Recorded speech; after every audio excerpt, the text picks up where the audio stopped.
There are headwinds, as we all know. Yes. Protectionism on the rise, tariffs, and the list goes on. So for a global business leader like you, how would you balance what you need to take care of every day, Yeah. Which is constantly changing, Yeah. vis-a-vis the long term, which you have just beautifully illustrated? Well, the most important is the long term, because if you don't have a direction, you go nowhere. And for that long term, you need to have your own vision of the world. And stick to it. And stick to it. Of course, you have to adapt, Yeah, right? of course. But at the end of the day, that long-term direction is the most important. I would say the biggest role of a leader is to fix a direction and to choose the right team. And then a large part, that solves a large part of the issues. But anyway, in this case, or when you look at the evolution of the world with everything you are saying, from the beginning, we saw that it was important for us to be first local everywhere in the world, because our customers want products and systems which really fit their need, and you cannot do that from remote or with one global sort of product. Number two, customers are always in a hurry, so they want their product for yesterday. So you don't get that if you manufacture remotely. So we were there again very local. And then they want innovation. And innovation is not one country innovating for all the other ones. Innovation is very local, because you try to solve very different problems in a very local manner. In the past, it was different, because maybe only a few countries had technology. But today, many countries have different sort of technology, so it's important to innovate locally.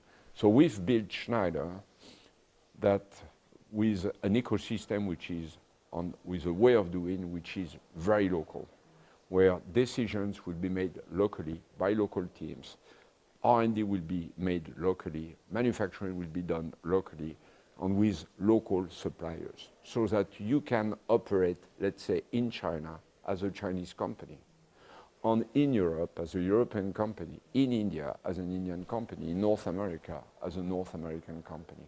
I think that makes us much more adapted to the world where we are going at the moment. But on the other hand, we see rethinking recently, especially over the past few months, starting from 2025, of whether the earlier debates on localization as a result of segmented world, now business leaders are thinking twice. That will not work. So how do you see that? Especially these days, I also been, just for a footnote, talking to some German business leaders as well as coming from France. They're saying, you know, we have to rethink our approaches now to China, for example, the European. Yeah, things are by nature constantly changing. I think there was probably some excess at a point in time, and people are reclaiming a certain number. When I say people, the people who design their lead or who appoint their leaders, they want probably more control over their future. I think there is also more realization that it's important to be sufficiently autonomous in a number of things. So I think people are sort of adjusting the way things should be done together. But once you say that everybody somewhere should benefit from a development of a company around the world, that people should be empowered in their region on what they have to do, and that at the same time the world should benefit from the purpose or strategy of a company with a clear mission, with a clear added value to the society, then you've got the ingredients to have a long-term strategy that then can adjust itself across the cycle of times and opinions. I love that description. China and EU is celebrating an important occasion, anniversary this year. French, a global company like yours, headquartered in France, is extremely important in mapping out that landscape. What do you think can be the role of business this time? Look, well, this ratio, number one, I mean, look at the map, right? China and Europe are part of the same landmass. we are occupying the two extremes of the same landmass. Look at history. The exchanges along the Silk Road are dating back to a long, long time ago. They were across the belt of seas or the road of the Silk Road, but those have been exchanges for many, many years. I mean, in the Tang Dynasty, 10% of the people living in Xi'an were not Han Chinese, right? They were coming from all over. So that exchange as footnote, rich knowledge about China coming from Laozhao. which has existed for many, many years. We have also a responsibility because, again, it's the same landmass. So the exchanges, as of today, are more and more numerous. Now you have trains going from Chongqing to Frankfurt in Europe. So it's really easy to go across. I think also we share a number of views together, right? That vision that the development should be sustainable, hence the development of green technology. We believe in institutions to sort of manage those international exchanges. So on European companies have been working in China for a long time, and Chinese companies are working in Europe for a long time. So it's important that we find the right balance in this new phase, that everybody feels that they have a place around the table. There is certainly some fear at times about Chinese export growing extremely fast in Europe and disrupting some of our industries. But at the same time, it's important to keep things open, and the dialogue open, and exchanges very transparent between our countries. About China, a few words.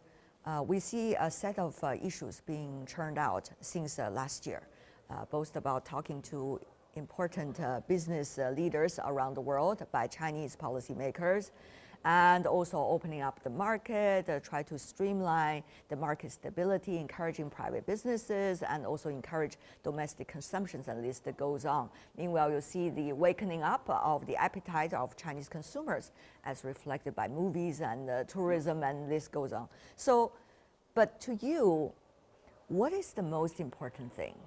So you can stay the course in China, and China will remain a big gem on your world map. Well, China, by definition, is a huge country on the world map, right? Most populous country, second world economy, 33% of the world production. Yes. So China is big, China is important, China is strategic. What's important, I think, is that what we said before, openness, reform, predictability, and that continuous consistency, that continuous emphasis on innovation, technology, industry, that's really important to a company like ours, right? And this is why this meeting in Beijing is important. Every year, we have that direct dialogue with government, with other companies, Chinese companies, foreign companies, and we try to make sense of the long-term direction, and we couple it with a vision of the tactical adjustment to do on the short term. Let me go to some specific. I love go to some specific about your company and your decisions, Jean. For example, on innovation. Yeah. You've been mapping out your innovation prospect in so many different parts of the world. You have an cooperation with NVIDIA in the US, for example, an R&D center in China, and other things of innovation going on elsewhere in the world. How would you streamline and also make sure all these points will blossom and can be shared eventually for your business all over the world? Well, the most important is that they prosper locally, that they are able to participate locally, number one. And then after, we connect the dots so that they can go faster because they are part of something bigger at Schneider. That's the way we do it. And we cherish partnerships. We have partnerships everywhere with multiple companies. We try to keep an open mind so that we escape to that non-invented here syndrome, which is so bad for companies. And we go faster by doing partners. You know that if you want to go fast, you go alone. If you want to go far, you go together. It was years ago that you have already figured out, Jean, that it's not just one-way traffic, it's two-way traffics or even more when it comes to innovation. Yep. Not just technology coming from other parts of the world and doing manufacturing in China, but you have figured out a way of innovation here to benefits elsewhere in the world.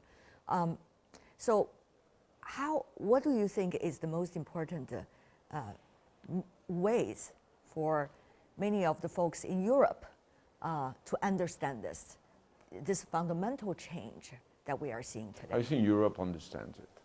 I think people... The policymakers understand it or the public understands it? Everybody understands it. And people are open. People are open to collaboration. Look at the number of people who come to visit China, right? Look at people like me who came to work here to really help at the beginning of the opening, right? Since you remember those since times? the 1980s. Yeah, exactly. So I think we have known the good times and the hard times in China, together with Chinese people. So I think people have respect for everything, the fast development, the cultures, history, and the hard working of Chinese people. And people are ready to work together. It has to be done with clear rules, with, as you say, the two-way street, which is balanced. And every year we have to reassess what makes it balanced and satisfactory for all countries. But again, we are part of the same world, same planet. We are part of the same continent on both sides. And there are plenty of things that can be done together. Jean-Pascal, always a pleasure. Thank you for your pragmatic and philosophical approach. I try not to be pragmatic here. Thank you so much, sir. Thank you.